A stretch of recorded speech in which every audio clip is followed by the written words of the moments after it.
what we're trying to say here, Mr. Chair, is maybe one way to cushion the impact of those changes is to create this space where we do not ask about a higher qualification yet from the faculty, but use that space to actually move towards. But if you have the essential qualifications initially articulated by DepEd, then you should be able to teach in both senior high school and GE.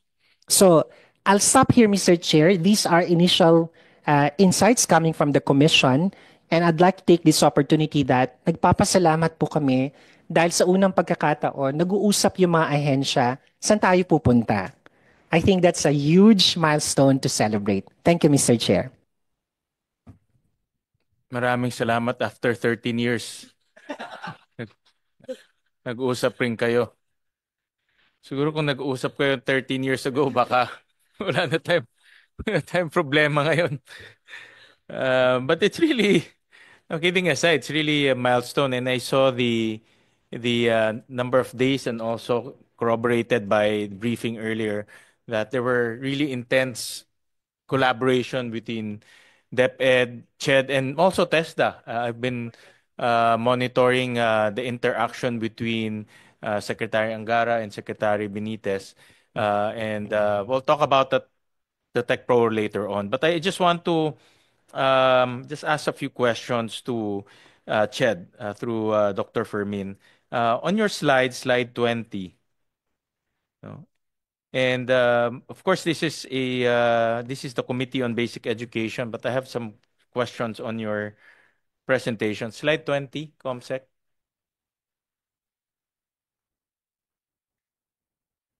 On the CHED presentation. This one. This is 9 units, I understand. Bakit ba tayo nagtuturo ng PE sa college? Diba, bakit ba nagtuturo ng 8 units o 8 units? But bakit ba tayo nagtuturo ng PE sa college? I remember when I was studying in the US, wala na kaming PE. After how many ang PE in basic, how many every year yan meron, di ba? Every sem, senior high. And every sem, no? Senior high. In senior. So may PE ka for 10 years. Pagpasok mo ng college, PE na naman. Diba? It's really about time to be honest about it, eliminate and push this down to basic education. So that when you leave basic education, you just focus on your concentration, on your specialization. Like art appreciation, why do you have to teach that in college? That should be in basic education if we really want to teach students art appreciation. I think we have art appreciation in basic education. Yeah. Rizal, lahat naman tayo in basic education, we taught Rizal at an early age. Not even in college, but also in elementary school, no? In grade 9, no? So, but I understand some of these are legislated. So we really need to review, and we will ask the help of EDCOM and CHED to review these subjects.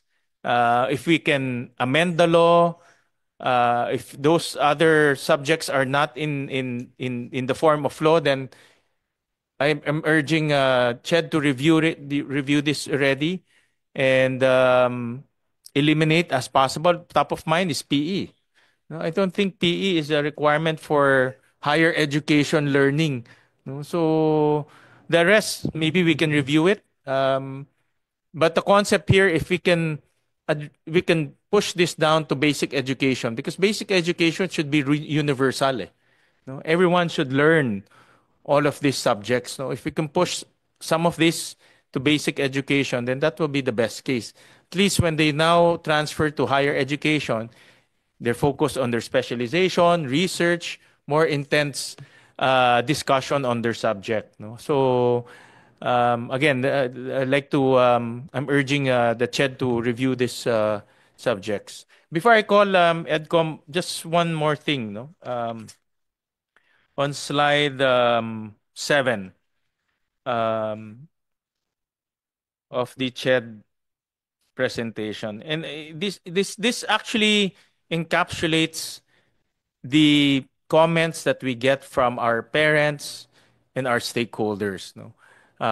Particularly the bridging program, particularly the downloading of the GE courses. So, in short, Dr. Fermin, and I thank you for, again, I thank you for the effort in spearheading the collaboration between DepEd and CHED.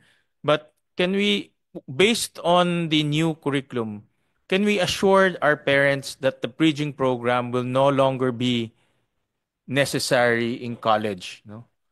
Because that bridging program is, ito kasi nasa isip ng mga parents natin, nagdagdag na tayo ng 2 years, may bridging program pa pagdating ng college, no? And the bridging program is not free, no? In most cases, they have to pay for the bridging program. So can we assure our parents that with this new curriculum, we will no longer need the bridging program because they will be ready to enter college, no? Mr. Chair, I will respond to that in the shortest way possible. Yes, it should work that way.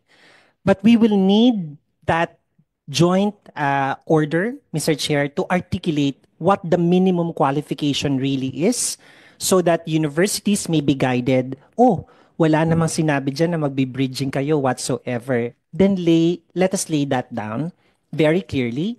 But Mr. Chair, one thing that I'm seeing is that the part of the academic freedom enjoyed by HEIs is to enforce some mechanisms that make their admission and retention policies move towards excellence. You know, they will impose higher criteria for admission. They like, I think that's fine, but the HEIs will also have to mature in understanding at entry level, and you have the minimum qualifications.